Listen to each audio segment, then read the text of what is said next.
What's up, everybody? Marine Lair podcast. Not Sunday night. It is Thursday night. Scott Servais got fired this morning. Good morning. Good afternoon. Good evening, Lyle. Happy Thursday. First time we're live on a Thursday. Is it a Scott happy Servais. day? Is it a happy day? I don't think so. No. I No, don't it's think not. it's happy. It is not. Hmm. Also, I think I'm echoing on your end, so I don't know what's going Yeah, on. I know. I don't know why that is. My AirPod was connected. All right, whatever. Screw it. AirPod's coming out. Did that do anything? Yeah, it did. All right. All right, I think we're I think good. that should be good. Yeah, All right. we're good. Okay, yeah. Yeah, so Scott got fired today, dog. Yeah, he did. Not great. Really not great. No, that's putting it lightly. That's putting it lightly, and a lot has happened since then. So welcome in, everybody. Not our regular Sunday Night Live. We're here live on a Thursday. Remember, we're live here on YouTube and on Instagram, so if you can find us on either one of those two platforms. If you want us to ask a question, leave one in the Instagram comments or the YouTube comments. If you really want us to answer your question, head on over to our YouTube live stream, leave us a super chat, and we'll get to your question. But there's a whole lot to discuss today in regards to Scott Servais getting let go earlier today, the process of how it happened, and Dan Wilson being named not the interim, but the permanent full-time manager going forward into next year, as we assume. Where would you like to start? Well, I think we have to start with the fact that we recorded an emergency podcast this afternoon because we saw Servais had been fired. We reacted to it. We talked about it. We put out the podcast. And then this afternoon hit because it was not as simple as Scott Servais being fired and Dan Wilson taking over for the remainder of the season. Nope. Here's what comes out this afternoon. I'll lay it all out, and then we can just go from there.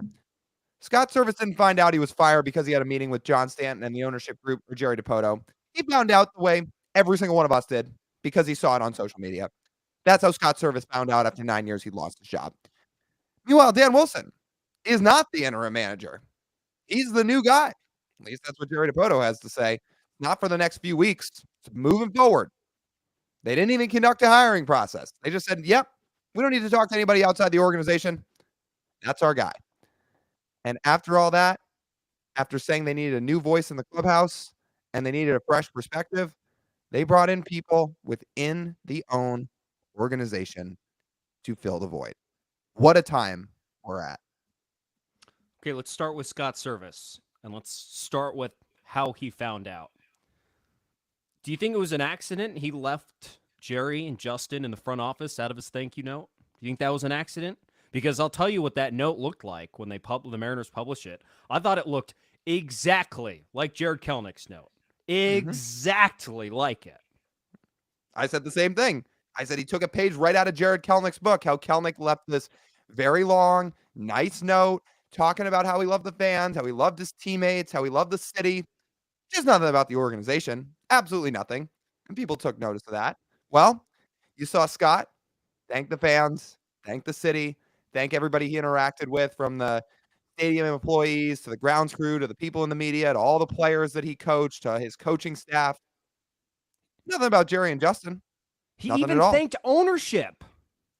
And that's crazy because Servais cannot be happy with ownership because, again, they left him kind of hung out to dry this year.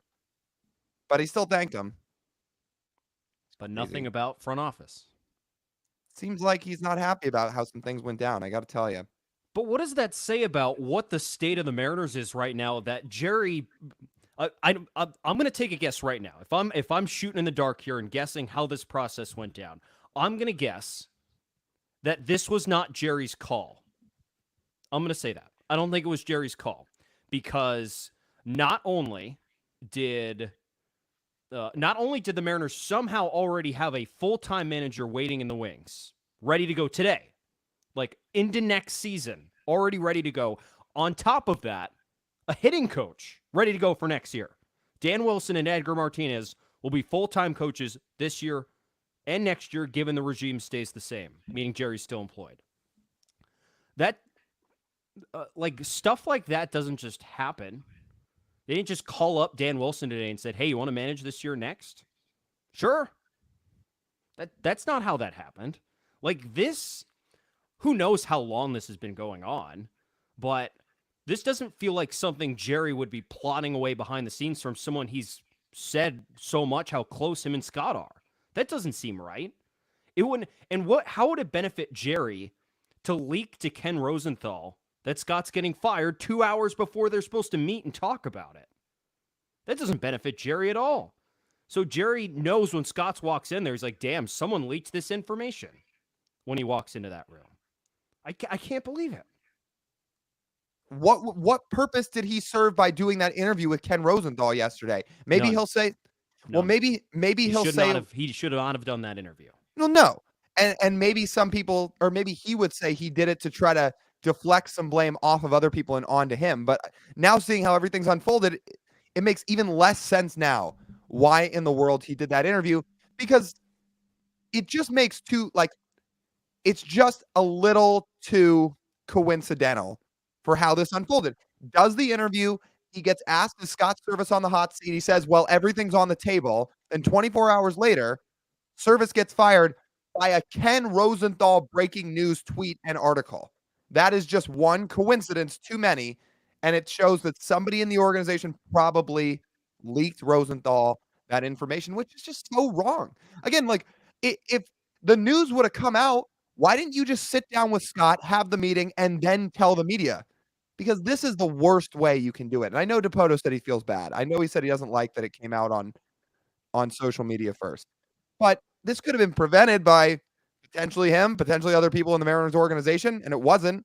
Like, I hate how this was handled. I really do. I mean, I already hate the fact that Scott's the scapegoat here, because I know there's probably some of you in here that have been the type of people yelling fire Scott for months, which I don't agree with, because I don't think a whole lot of this is on Scott Servais in terms of the Mariners' struggles. If you want to listen to our emergency podcast, we talked about where the blame pie should go. A lot of it goes to the 13 position players that make up this offensive unit.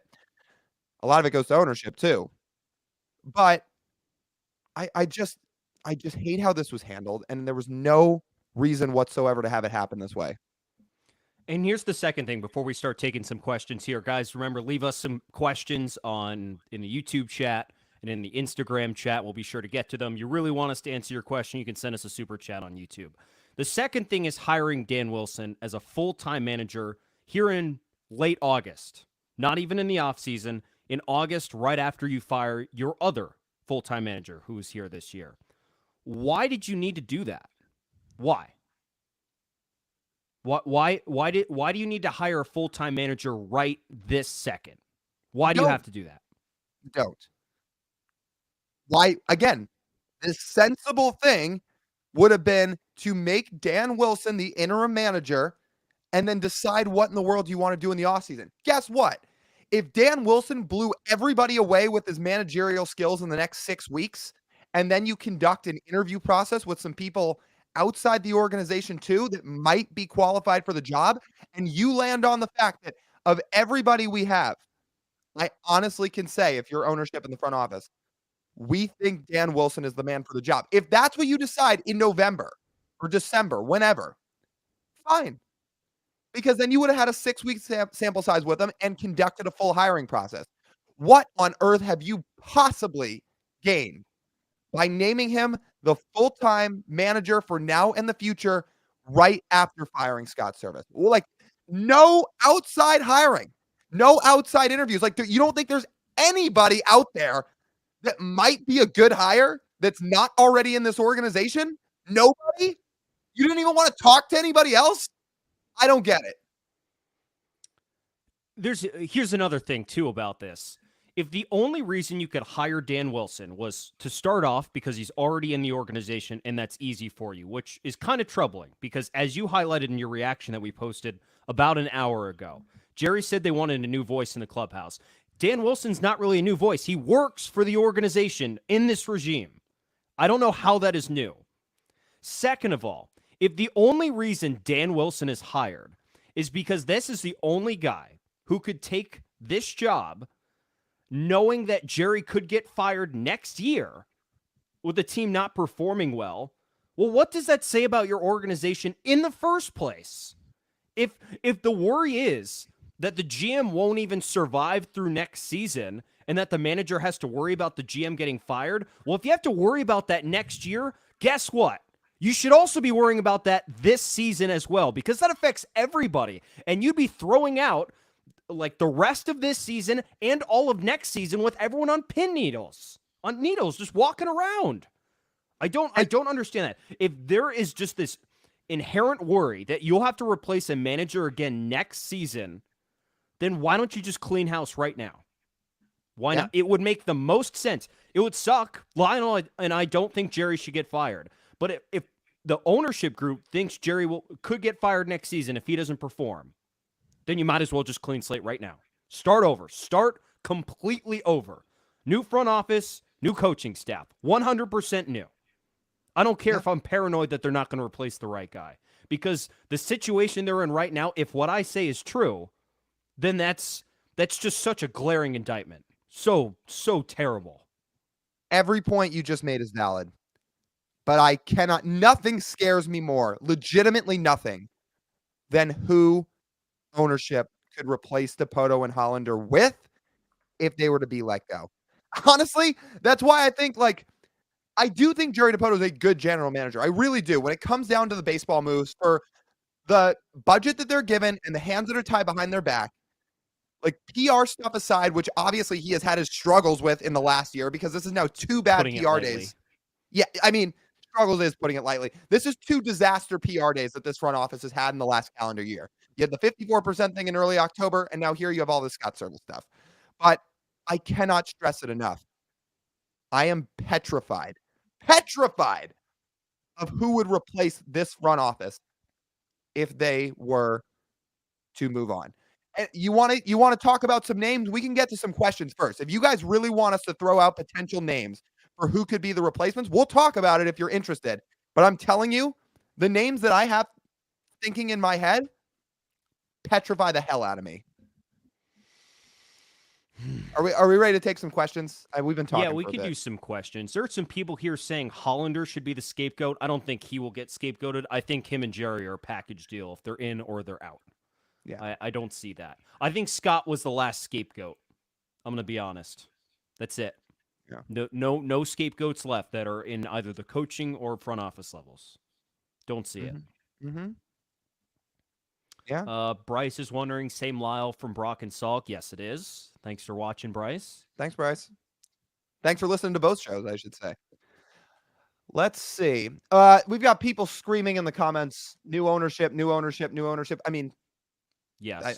Yeah, but unfortunately, I mean, yes, but we have no control over that. We don't have control over any of the moves that get made, but that one is the problem is everybody under ownership has a performance meter where if they don't meet expectations, you can lose your job. Ownership can't lose their job. So you can wish for it all you want, but if we sit around waiting for it, you're going to drive yourself crazy, because again, nobody's their boss. They're their own boss. Mm-hmm. So they would have to, they'd have to sell the team. Oh, look, Malik says sign Soto. I'm down. That would be great. Make me a lot happier. I would forget all about Scott Servais if they did that. I'd forget all about it. Here's another problem. How many nails in the coffin do you have to nail for these free agents? Seriously. The 54% stuff could not have helped you last winter. The reputation the organization already has could not have helped you last winter. If you listen to, how most players seem to perceive Seattle, it's not great. Travel, bad ballpark environment, organization's reputation.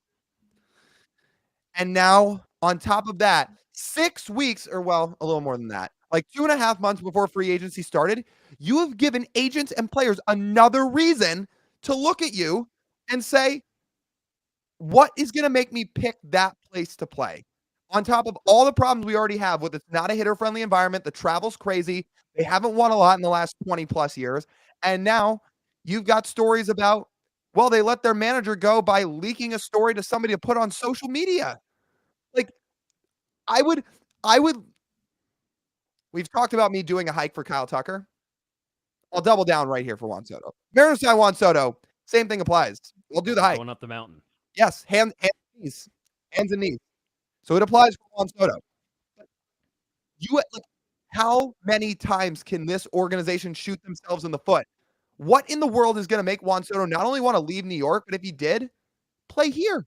Even if you outbid by $100+ million, which we've said they should do, you still have to convince them that this team and this city's worth coming to.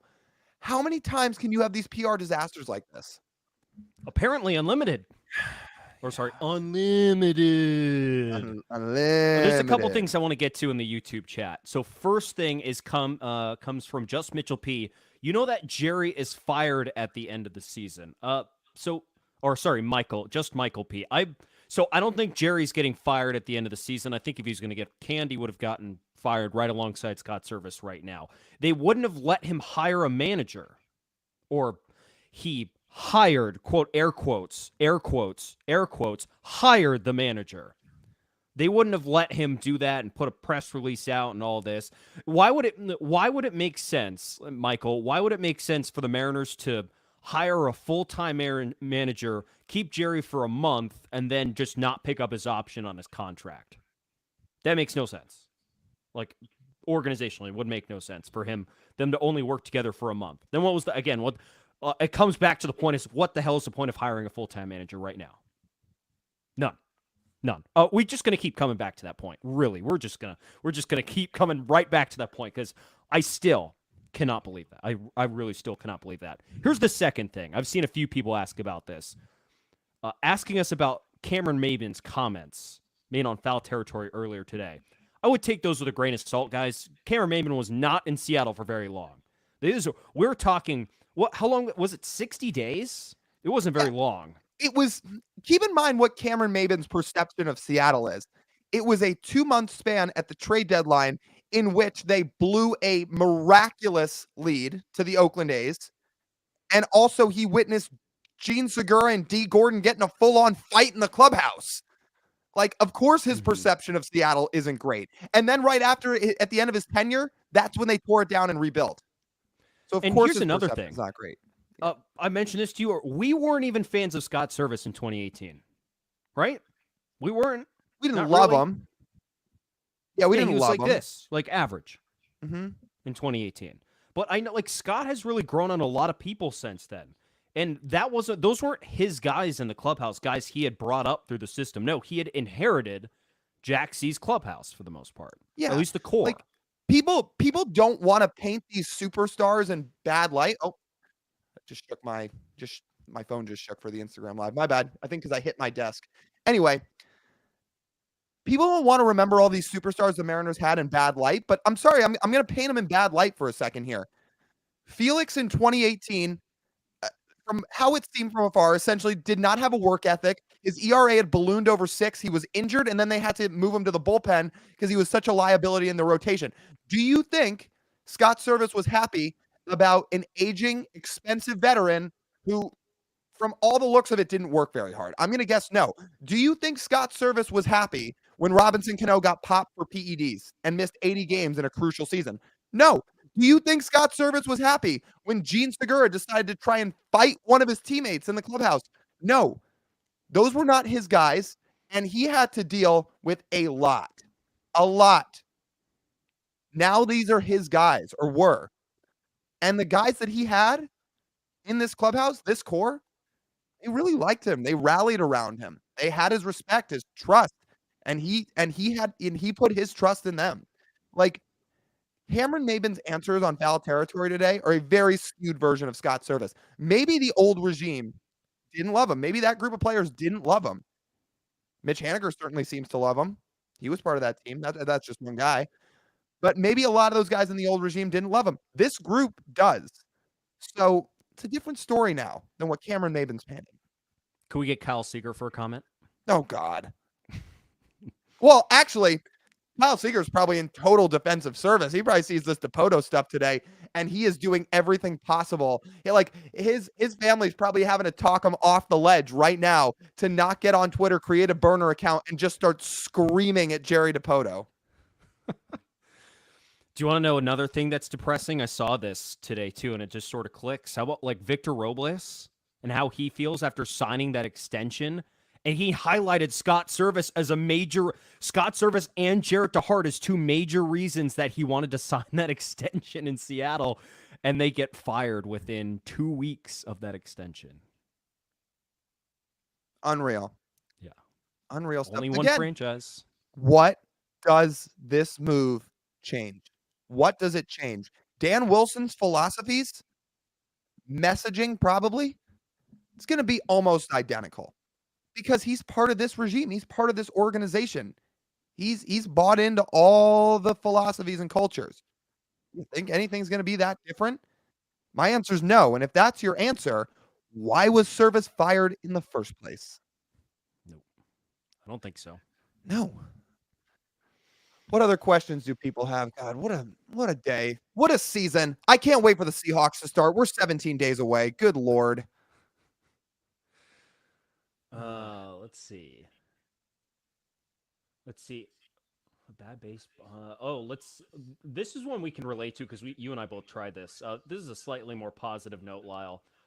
Lombardi 8172 says went to Pittsburgh. Bad baseball, but had a Primanti Bros sandwich at the I can't read that. It's not a very good put together sentence. But it essentially says he had one of those sandwiches. You remember you had that sandwich, right? There were the fries on the sandwich. It was like, yeah, they weren't great. Yeah, it wasn't very good. They weren't great. No, it wasn't. What else do we have? Yeah, I feel bad for Robles. Cameron Maben was never good. Oh, that's not true. He just wasn't great in Seattle. He had some good years. He had a good year in New York the next year. Yeah. With Dan being hired, you'll see more marketing on 95 and 2001. Well, here's one. Not totally wrong there, Alex, on YouTube. Yeah. Josh on YouTube says, does this change, hinder, or enhance Cal Raleigh extension talks? I cannot imagine this helps in any way, shape, or form. Scott Boras is already his agent, and now Cal Raleigh sees that his manager, who as far as we know, he really liked, get fired by finding out through social media. And I know Cal Raleigh and Dan Wilson are actually pretty close, and those guys have a very good relationship. I'm sure he has no issues with Dan Wilson being the manager, but just everything about how this was handled today and the organization itself, how can he give them more of a vote of confidence after today? I don't know how he could. No. I wouldn't. And that's just one of the guys. What about Logan or Cal or Kirby, Miller, Wu? Cal, Logan or Kirby? Yeah, Wu, Miller, whoever. Miller, anybody. How does Julio feel? What's Julio feeling right now? I mean, I'm guessing he's probably decently hard on himself today, if we're going to be honest, because if Julio had played a lot better this year, Servais probably still has his job. Yep. If Julio just went back to his 2022 self, he definitely has a job right now. Yeah. Yeah. Oh, Alex also asked on YouTube, who's the second owner behind Stanton? So there is for those who don't know this, I know a lot of you do, maybe some of you don't. John Stanton is not the only owner. In fact, he's far from it. He is the chairman, and he is the face of the ownership group. He is out in public the most. But it is a big ownership group. There's a lot of people that have stake in the Seattle Mariners. And honestly, John Stanton doesn't own the biggest stake. The guy who owns the biggest stake is a guy by the name of Chris Larson, who is never in the media, never talks, doesn't really take any accountability. Doesn't seem like he has that much interest in winning from how much of a ghost he's been. But yeah, it's a whole ownership group. Honestly, people, for all we know, we can't confirm this. It could be true. It could totally not be true. For all we know, John Stanton himself would be more than happy to go out, spend money, and get the right players in here to win games. Because I'll at least say this about John Stanton. He's a baseball fan. He's at basically every game, front row, keeps a scorecard, all that stuff. So for all we know, maybe he's the one that really wants to spend money. But if the rest of the board and the ownership group, Chris Larson included, who I really don't think gets enough like enough infamous attention from people and fans as he probably should, because I think he is a very, very big culprit in why the Mariners don't spend more money. If the rest of the ownership group says no, Stanton can't do anything about it. And guess what? Stanton, if he's mad about it, if he'd rather spend, but everybody else says no, he also can't throw the rest of the ownership group under the bus, because then that's bad business and you lose money that way if you lose stakeholders. So he's in it. Like, if Stanton truly wants to go spend and win, maybe he does, maybe he doesn't. Maybe everything people have said about Stanton's right, that he is cheap, or maybe it's not. Maybe he really wants to go spend a lot of money and he can't. But if the latter's the case, he can't throw the rest of the ownership group under the bus. He has to take all their arrows, all of them. He has to take all the public scrutiny. And then Dipoto, Hollander, and until today, Scott Servais had to take all of Stanton's. It's a, yeah, I don't know. Can we swear on live streams? I don't even, yeah, we can, right? I mean, like, I think so. yeah, it's a shit spot that these people are put in by a group of billionaires who probably don't care that much about winning. Here's another question from Evan Smith on Instagram. Why not have DeHart as the scapegoat rather than Servais? Now, I have an answer to this question. If you had not already fired Brant Brown earlier this season, I think that's more of a possibility. But the Mariners have already fired just a hitting coach earlier this season without any other change in the coaching staff. So once you already fire one hitting coach, you can't just fire one more hitting coach. It would not work. I don't know who would take that seriously or how that would benefit the team if they were to do that. So that's why that was, right? That you had already made a decision on a hitting coach earlier. It did nothing. So if you fired Jarrett DeHart and then for the next 6 weeks they'd magically turn around and start hitting better, I just doesn't really feel like that's very realistic. And whoever made this decision to let DeHart go alongside Scott Servais saw that, right? Like that alone would not have done anything. But again, firing Scott Servais won't do anything. I'm like literally convinced the next 6 weeks will not change. I don't know how you are motivated to play better firing your manager this late into the season. Makes no sense. Not at all. What else we got? Yuri asks on YouTube. He says, what do you think this does to Scott and Jerry's relationship? They've been friends since their playing days. I got to be honest with you. It's probably broken. Broken is a little extreme, but I mean, damaged, temporarily damaged. Absolutely. Well, you could say permanently damaged. Yeah. Broken is like complete severance, we don't know enough about that. But could Scott hold a grudge against Jerry? Absolutely. Certainly.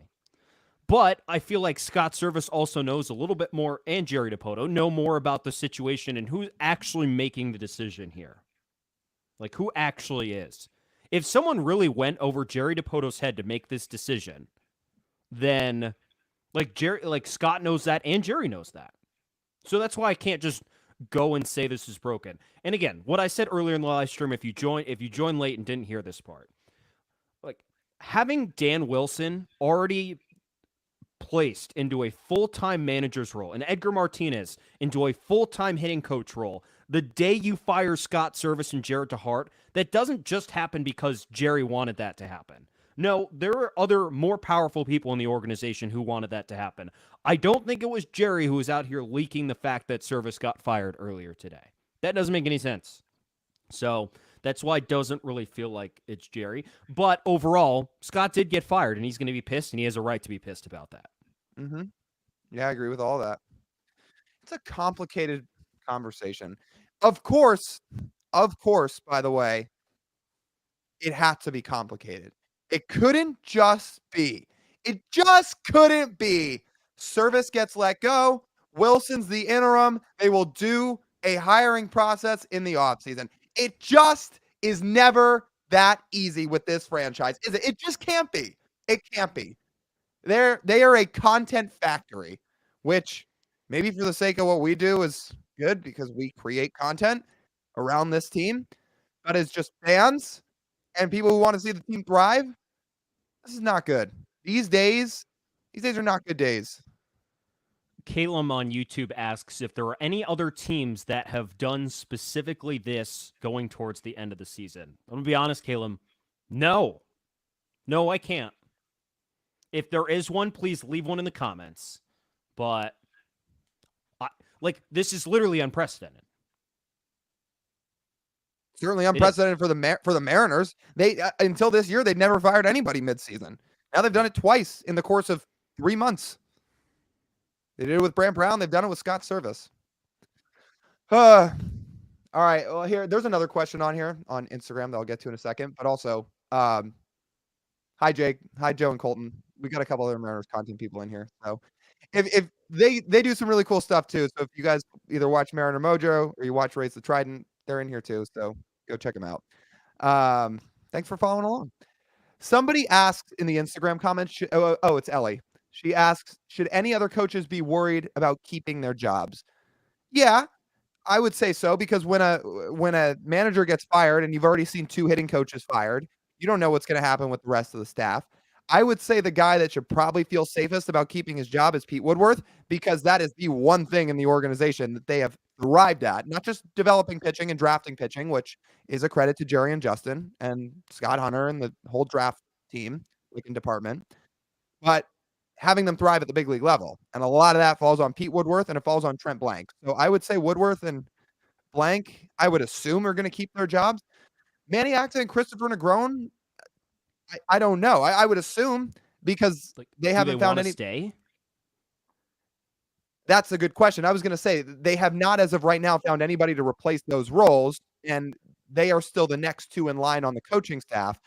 But will they be loyal to Servais? Do they not want to coach this team if Servais isn't here? Now, again, because Dan Wilson's a part of the organization and is always around, maybe they're tight with Dan Wilson. Maybe they think it's a seamless transition. But you have to wonder both sides. You have to wonder if they want to stay, and if you have to wonder if the front office and ownership will keep those guys. I don't know. I would guess Pete Woodward's pretty safe. If you're going to make me throw out a safety net or a safety line for somebody, I would say him. And Trent Blank probably goes along with him. And if he wants to stay, that is. But we don't know if these guys want to stay or not, especially with all the shakeup, especially with the uncertainty, again, in the front office. If Pete Woodworth knows that Jerry could get fired next year, then wouldn't you want to get a head start on your next job if you could? I mean, you love these guys so much and you could like working in this organization. But Pete Woodworth has a pretty awesome resume. Look what I've done with these pitchers. Look how good they are. You could leverage that into more money. And you and I know, Mariners don't exactly pay top dollar for coaches. So what if Pete wants a raise? Now that his manager's gone, it's just an excuse to go do so. You don't know. Safe if they want to come back, sure. But people have already tabbed Negron as a future manager. What's stopping him from going and looking in another organization for a managerial role if that's open this year? Could happen. Yeah, we've talked to our friend Ben Ranieri about it, who is another Mariners content person who does his own Substack page called Sea Level. But he's talked about that. I just wanted to make sure to give credit to him, because it was him we were talking to about the whole Negron thing. He was like, I think he would be an awesome manager. That's why I was honestly expecting it to be Negron when Servais got let go today. I thought it was going to be Negron. I thought it was going to kind of be a trial process and trial period for him to see if maybe he'd be the manager long term. But no, they didn't choose him. Again, they didn't even have a hiring process. They didn't look at anybody outside the org. As far as we know, they didn't look at anybody else on the coaching staff. It was just Dan Wilson. So there's a couple of comments here in the YouTube comment section trying to compare this situation to a couple of others, and both are in 2022. Blue Jays and Phillies. Could you guys in the comments remind me, because you guys could probably look things up faster. Did the Blue Jays and the Phillies name their managers that they had replaced after Charlie Montoyo and Joe Girardi got fired? Were they full-time managers right after that, or did they put interim tags on them? Lyle, do you remember? I'm trying to remember if John Schneider was an interim or not. Oh, look at those balloons. Look at those balloons. Yeah, for people watching on Instagram. Nice. I am trying to remember. I don't think. Maybe I should look this up. I just don't remember them being tabbed as here's our next guy, full-time replacement in season. Boom. No, if I remember right, I think Rob Thompson was an interim, and then he earned his way to the head coaching job. And that's Or fine the if manager Dan job. Wilson does that. Yeah. We Yeah. didn't even bother. No. Again, it's a ridiculous process all around. Now, John Schneider, Okay, I so don't remember. Yuri says on YouTube, interim tags first for both. There you go. Incredible stuff. It What a really concept. What a concept. If the only way you were to get somebody to come here and coach is if you guaranteed them a job here on, what's today, August 22nd into next year, then again, that's just a searing indictment on where you are as an organization. If that's the only way you get someone to come here. Dude, these were supposed to be their golden years. This is supposed to be right in the middle of their contention window. They have spent next to no money in free agency. They've whiffed on a lot of trades for offensive pieces, and now all of this goes down. And again, as we've talked about plenty of times on the podcast, this rotation cannot be happy. And that's putting it lightly. They have to be furious. Yeah, I would be. Look at all this work you put in. All for essentially nothing. And next year's an unknown now too. Like, seriously, if we're thinking about expectations for next year, what are they? I don't even know. What? You would hope they'll compete for a wild card spot, but who knows? And here's the thing. Do you want to talk a little bit about Edgar Martinez? Like, obviously, Sure. Edgar knows hitting. He's in the Hall of Fame for hitting. He's very good at it. He has already been a hitting coach for the Mariners. So let me make sure I have the timeline right. When he was hired the first time, he was hired, 70 days before Jerry got hired? 2015? Do I have that right? Yeah, Right? he started in 2015, so yeah. Right. So then he has 3 years through 2018, and then I can't remember if they fired him or he just stepped away. I can't remember. They moved him into the role he's in now, where he's kind of a roamer. Sometimes he'll work with some minor league guys. He is out there on the field a lot pregame with some of the hitters when they take early BP and works with them. So he's kind of like he's in some advisory role the same way Dan Wilson is. And Edgar might have more of a concrete name for the position. He might be a special assistant to the chairman, where he works with a bunch of different people. So, like, Edgar as a hitting coach was fine. I think that's how we describe it, right? Fine. Yeah, nothing crazy. The difference between this team and those teams he were coaching is that he had just an unbelievable core to coach. If the Mariners right now could pluck prime Kyle Seager, prime Robinson Cano, prime Nelson Cruz out of the ether and put them on this team, I would feel much more confident in Edgar Martinez doing his job into the future. All-star Gene Segura, all-star Mitch Haniger. Yep. Sounds nice. Also, this time it's the same concept as hiring a hitting coach. Did they bother looking anywhere else? Answer, no. No, they didn't. Because again, you could have done this all in the offseason. You could have made Edgar the interim. And if you really thought he was making waves with this group of hitters, fine, keep him. But again, you didn't even have a hiring process. You didn't do a search, nothing. So again, and this is part of a hitting philosophy that's not going to change. The Mariners claim they were going to try to overhaul their hitting philosophy this year. They brought in Brant Brown. How did that go? They didn't really take that seriously, did they? Because they gave it 2 months and then they fired Brant Brown, which did absolutely nothing, as we've seen now, because this is still one of the worst offenses in baseball that strikes out a ton. So, yeah, they didn't actually change their hitting philosophy, and Edgar's in this same regime. What's going to change that much with Edgar being the hitting coach? By the way, Edgar and Ichiro, two people who are in advisory roles and work with the players a lot, those are two guys that didn't strike out a lot in their career.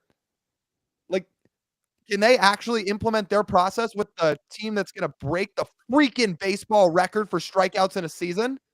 No, they can't just snap their fingers and fix that, despite both of them being Hall of Famers. But the other thing, it's not like Edgar's just not been around the team to help them. He already helps them hitting at home this year. Yes. Without being hired. Correct. And have the strikeouts gone away? No. No. Have they gone away with Ichiro? No.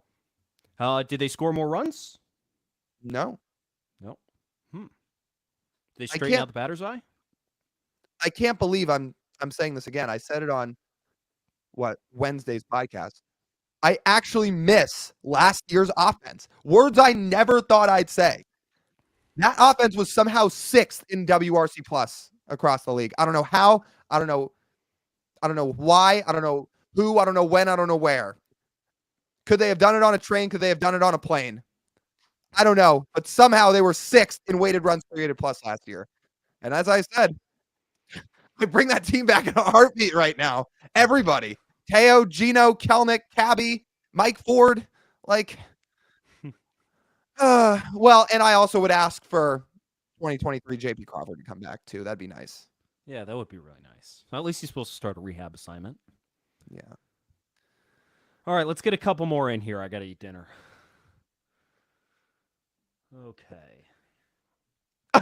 Chad the Ripper on YouTube says, bro, I'm hitting Pub 85 tonight to cry amongst the other depressed, sauced up fans. Yeah. Yeah, that's what we like to hear. Tell them the Marine Layer Pod sent you. Like, I was trying to do the whole tell them the Bone sent you thing, but it was probably like a 1 out of 10 version of that. What else do we have? And how much influence to tie their hands again? So Steamboat has this question on YouTube. If Dan is in the same philosophy pool in this organization, then how much influence would he have for the 2025 trade deadline, or would it be all on Jerry and Justin to tie their hands again to John Stanton? I'm going to tie 2025 trade deadline into the entire season and off season. Steamboat, our answer to that question is little to none. Yeah. Pretty much what we've said. Little to none. It's all in the same org. It's all in the same regime, same message, same people at the top. In an organization that really ties its manager and front office so closely together. So if you take the manager who's tied closely to the front office, you fire him and you put someone else who is in like a front office advisory role and then put him down into manager. It's the same. Pretty much. Yeah. Just a different name. And he's in the Mariners Hall of Fame. Cool. Somebody said thoughts on Ron Washington being available after 2025. Look, we welcome all questions on here. It's fine, but politely, I'm going to say no. No. He'll probably still be employed with the Angels by then because given that Minasian got extended today, the expectations aren't really that high. Yeah, and again, let me just remind both chats. If you think the Mariners are going to go out and poach someone else's sitting manager, that's not happening. No. They will not do that. They don't pay top dollar or anything close to it for coaches. You know who this is going to piss some people off, but I stand by it. You know who would be a great manager for the Mariners? You know who I think is a very good manager? AJ Hinch. Now, will the Mariners take him away from Detroit? No, they won't because it would cost a lot of money. And they're not going to do that. I actually think he would be a great manager. He is a great manager. We saw him do it in Houston. As much as people don't like him, all the trash can stuff, being an Astros manager, all that. I think he'd be a great manager. I was talking to Divish about this. Divish did the same thing. He was like, if the Mariners hadn't made the playoffs a couple years ago, and hypothetically, if Scott had been let go, Divish was saying the same thing. He's like, I think Hinch would be a great manager. But again, that's not happening. They're not getting somebody like that. What am I missing? Some just insane polls in the YouTube comments. What? I'm missing Darren McCacken? Mike Scioscia, which is a joke. That's not happening. Joe Madden, by the way, got fired from his last job because he sucked. Pass. No, Joe Madden's time was 10 years ago. Yeah. Not right now. No. It's past. The Angels fired him. The Angels. Yeah. He's not coming here. The Mariners should not. All right, let's get one more. Yeah. Again, this is the problem, people. They're not going and paying top dollar for some manager. They're not going to go do the Craig Counsell thing that the Cubs did this year. It's just not going to happen. Lou Piniella, no. Guys, come on. Lou, everybody that's a Mariners fan loves Lou. They love Lou Piniella. Guess what? Lou Piniella couldn't manage in today's game. The game's just changed, and it's not his managing style. It wouldn't work. I don't think it would work anymore. He's also, I'm sure, not bought into the Jerry DiPoto way at all. AKA, Lou's not an analytics guy, and you kind of have to be nowadays as a manager. Okay, fine. Do you want to get someone you really want to swing for someone with no experience? Let's get Joey Votto in here to manage. Buster Posey, that could be Mm. another. I'm actually all in on Joey Votto. I think he'd be hilarious. I don't actually know if he'd be any good, but I know his media sessions would be very entertaining. Yeah, they would. They'd be really good. Yeah. What's one more good question we can get to? Um, Mm. Greg Berhalter. Now that is an answer. Here's one, Lyle. If Jerry gets fired, maybe Kyle Seager. What? 425 just says that. That's the name of the account. Well, He says what? Kyle Seager will replace Jerry Dipoto. Jerry DePoto. Thank you for the Again. super chat, Terrell. Terrell says M's know how to burn bridges. Yeah. Yeah, they do. Let me say this again. Be careful what you wish for about a new front office. I don't like the idea of who could replace everybody in that front office were that to happen. I really don't. I really, really don't. If you guys are hoping it's going to be Theo Epstein, like, I don't think that's happening. Or somebody like that. Sai says maybe Softy can coach. I'm in for Those would be crazy media sessions.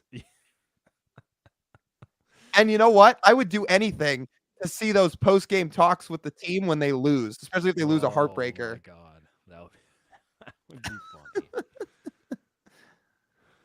Man, Kyle Seager managing under DePotos' YouTube chat, guys. I can tell you that is never gonna happen. That is never. They would. That is. Oh, he retracted the message. Yeah, that's not never happening. Guys, Kyle Seager hates Jerry. I was gonna say the Mariners have a better chance to trade for Shohei and Juan Soto in exchange for cash. Darren McCacken. No. They have a better chance to trade for Shohei Ohtani and Juan Soto on the same day, both for cash considerations, than Kyle Seager managing under Jerry DePoto. Yeah. Okay, can we get one serious question, please? Serious. Well, yeah, whatever you guys want. I mean, Theo will be the next commissioner. I've said similar things, so that is possible. That's what Alex said. Oh God, these are getting wild. Nick Franklin for first base coach. Let's see. I can't read that one. Jeff Bezos for owner. I'm down with that. He's got a lot of money. Steve Ballmer. Let's see. Would we be able to have the same conversation of the philosophy role if Stephen Vogt was hired as manager last year instead of going to the Guardians? So that's an interesting one. I think this is a good one to end on. Do you know why? Because Stephen Vogt was only a Mariners coach for one season, right? Yeah, that's it. Yeah, it was one season. So would he understand what the Mariners are trying to do philosophically? Yes. But to say he was brought up in this philosophical system is not true. That would not be the case. However, I do think as long as the coach is coaching under Jerry DePoto, it's going to be, since Jerry's the president of all baseball operations, what Jerry wants to do. And Jerry operates under one philosophical umbrella. So whether Stephen Vogt wanted to or not, he would have to coach and manage under what Jerry wants to do, similar to what Scott does. I don't know if we'd fully get to see all the strengths and weaknesses of Stephen Vogt, maybe not in the first season, like we're seeing in Cleveland when he's going and taking over and starting fresh. But that's an unknown. But I don't think that's a terrible idea. But I also don't think Scott should have been fired after last season. So I agree with all that. Well, we got some good questions in this. Well, Jonathan Neese asked me, Lyle, how's the 7:10 morning show treating you? Yeah, it's been really fun. Early wake-ups are very hard because my alarm goes off at like 4 a.m, but it's motivating to get up because I know I'm getting up to go do something really fun, and genuinely through the first, like, not even 2 weeks, it's been a blast. So thanks for asking. They were already examining your body this morning. A little, yeah. Just a little. Well, I Oh, threw a Ryan Divish joke in there who likes to get on. oh, I did. I got a chuckle out of that one. Yeah. I did. The seven Well, foot shorts. yeah, me, but also the two of us when we wear, shorts above the knees, aka that's what the style is now. But Divish doesn't like that, does he? So No, we get to hear about it all the time. because he's a grouchy old man. Yes, he is. All right, guys. Well, thank you so much for tuning in here on a Thursday night. We'll be back for our regularly scheduled programming live here on YouTube and on Instagram on Sunday night at 7 o'clock Pacific. Be sure to follow us on all of our social media accounts at Marine Layer Pod, TikTok, Twitter, Instagram, Marine Layer Podcast on YouTube. Just look for the teal logo. We appreciate y'all, and we'll see you then.